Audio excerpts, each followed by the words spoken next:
Hi, this is Ron Huxley with the second part on how to hack your nervous system. In this lesson, we're going to be talking about how to hack the vagus nerve. We talked a little bit about it through some of the other lessons, more in depth in the first part of hacking your nervous system, the head-heart connection. We'll also have a really great handout that you can look at in our resource section that will talk about the science of safety and the polyvagal theory. So I won't go into a lot more detail here, except to give a brief overview again of what the vagus nerve is and why we want to hack it. The vagus nerve has become one of the most hottest piece of research in the field of anatomy and attachment and stress, because the vagus nerve is responsible for the balance between our sympathetic and our parasympathetic system. As I mentioned in the head-heart connection, the vagus nerve is responsible in large part for the connection between the head and the heart to bring a balance in the sympathetic, which is the gas of our nervous system, and the parasympathetic, which is the brake of our nervous system. Now, in the science of the polyvagal science, it will talk a little bit about how this is really called the rest and digest.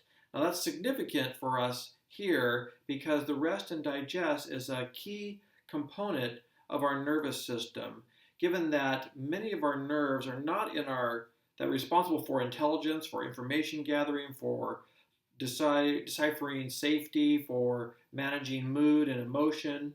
It doesn't reside in our head, it resides in our gut and in our internal organs. It's a very significant part that brings information to the table. So what we want to do is we want to hack the vagus nerve so that we can increase neuroresilience, i.e. a strong vagal tone, i.e. a very dominant and trustworthy parasympathetic system. You don't want to be driving a car where you have no brakes. It's not going to be a good situation. So here are some ways that you can help your vagus nerve be strong or have a strong tone. So the first thing is the simplest, and that's just breathing. We talked about this before. We'll be talking about it again because breath is important and vital to our body and to our brain. Now, there's many different ways to do breathing exercises. There's a lot of different methods out there. All of them are good. In the head-heart connection, we talked about simply breathing in and out to the count of 10. Inhale being on the odd numbers and exhale being on the even numbers. That's a fine way to do it. You can mix and match it up with whatever works well for you. Right now, I'm going to teach you what is called 4-square breathing. Now, 4-square breathing is defined because it has sort of 4 elements, like 4 sides of a square, where we are going to breathe in for a 4-second count. Then we're going to hold that breath in for a 4-second count. Then we're going to exhale for a 4-second count, hold that exhale for 4 seconds, and then repeat.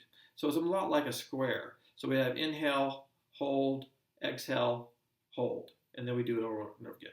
So I'm going to do this with you, just give you one example of it. What I'm going to do is I'm going to raise my hand up when we're inhaling and then hold my hand out when we're holding, and then I'm going to decrease my hand when we're exhaling and then holding it once again, just so you get the visual as well as me using the 4 count. So here we go. We're going to breathe in for 4.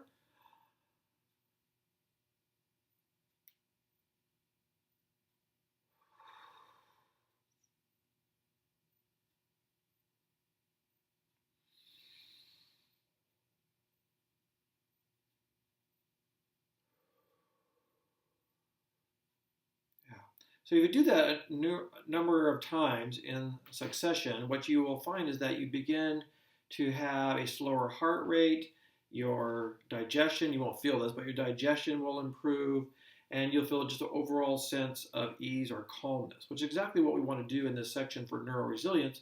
We want to promote sense of safety. Now, again, you can use breathing work with a lot of other different functions. A lot of people recommend meditation. We're going to talk about meditation and mindfulness throughout this series as well. And there are a lot of different ways based on a lot of people's different faith backgrounds, a lot of different lifestyles, and philosophy. You can use any and all of those different forms of meditation along with your breathing, because breathing is really essential to having good meditation, and meditation is going to be crucial to be a part of your breathing. So it goes hand in hand with each other. So meditation can be a helpful tool or trick. Also, because the vagus nerve has a lot to do with our throat and our mouth and our swallowing, again, it's that rest digest that we'll talk about in the polyvagal theory article, but that rest and digest is crucial because then the nerve endings are around our mouth and our swallowing reflex. So breathing obviously is a big part of that. Another form of that breathing exercise, which will really accentuate your voice and your mouth, is to do what's called balloon breathing. So it's a lot like you're blowing up a balloon. So you would purse your lips when you're exhaling out air, and then again letting them in as if the balloon was sucking in air from the balloon. So it'd be like.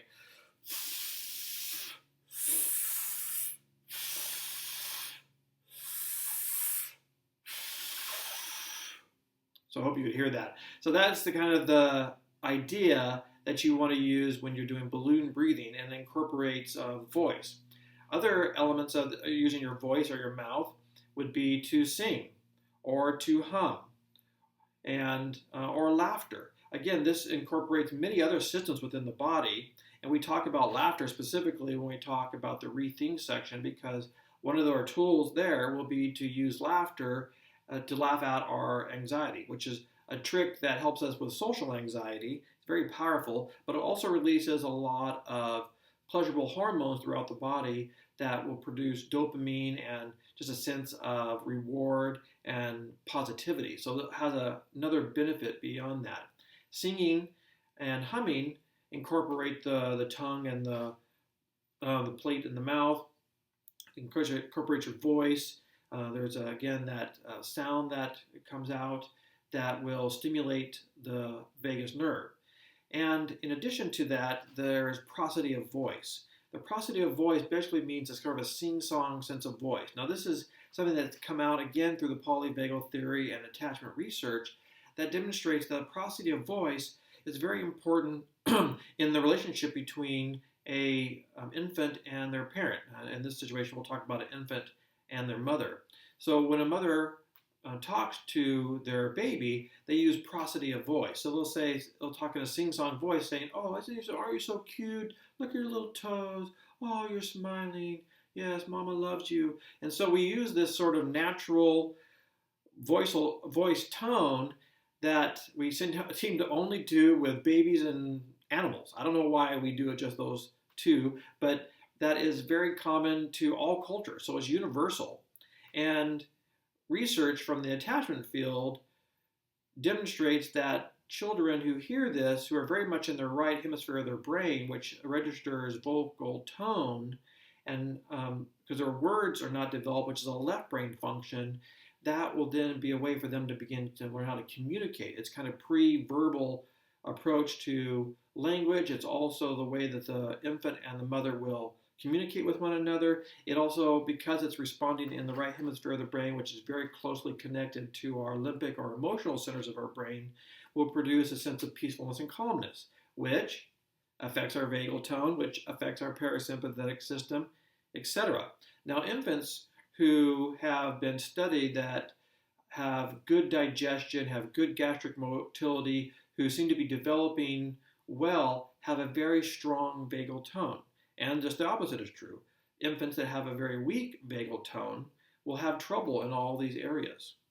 They won't nurse as well, they won't communicate as well, they'll have trouble interacting with the parents, which this brings out that polyvagal idea of social engagement, because again, so part of the nerves are in the face, as well as the ears. So what we hear and how we express our feelings and how we register other people's feelings, all is wrapped up one with another. So another way that incorporates creating strong vagal tone is just drinking water, swallowing reflex. So the more when we're swallowing, that reflex of drinking in the water has both the beneficial effects of the water itself, but also increases vagal tone. Obviously, a good way to have strong vagal tone is just to have a good, strong, healthy life. So if you exercise, if you have good sleep, if you have good nutrition, all these things greatly impact your vagal tone and create neural resilience. Additionally, I'm not a doctor, but we have a really helpful article on how to have a healthy gut, happy gut, or how to have happy feelings along with a healthy gut. And if you read through the article, you'll see that having just good nutrition as well as the use of probiotics that create good flora within the gut where the vagal nerves surround, as well as many other nerves surround, that will create a very strong neural resilience as well. So very useful help with that. In regards to the social engagement system, one of the ways that we can we can hack our nervous system with hacking the vagal nerve, is to have close, intimate, positive relationships. This is really important for a connection because there is evidence to suggest that the vagus nerve also affects the release or secretion of oxytocin. Oxytocin is a bonding hormone. It's the hormone that brings pleasure, but it usually comes up only in connection with other humans. So the mother and the baby, when they're in close connection, there is swallowing from the breast milk, there is interaction with the prosody of voice, there is facial recognition that's going on between the baby and the child, eye-to-eye contact, and oxytocin is released in the warmth and closeness and the presence of this positive caregiver. And that helps with development, helps with brain growth, helps with emotional regulation. It helps with just a host of different things that even impact the baby's ability to digest that milk and creates a sense of attachment and love that fosters between the mother and the child. So having strong relationships, having good friendships, that's very important. And you can see how anxiety, with particularly social anxiety, can get in the way of what is really the thing we need to do the most. We often try to avoid the thing that creates pain or distress or feels like danger or feels threatening, humiliation in this case for social anxiety. But actually that connection is what really is going to create a very strong neural resilient system so that we are anxiety proof. Cold shower or even cold water on the face creates a startle reflex. Sometimes even taking ice cubes and putting them on the face can help with creating this blood circulation and startle reflex, which will tend to stimulate that parasympathetic system. Now, one would think that what it's doing is starting the sympathetic nervous system, but the coldness is more related to the parasympathetic, so it creates a parasympathetic response. So I hope these ideas help you as you are learning to build a strong anxiety-proof nervous system, i.e. a sense of neural resiliency.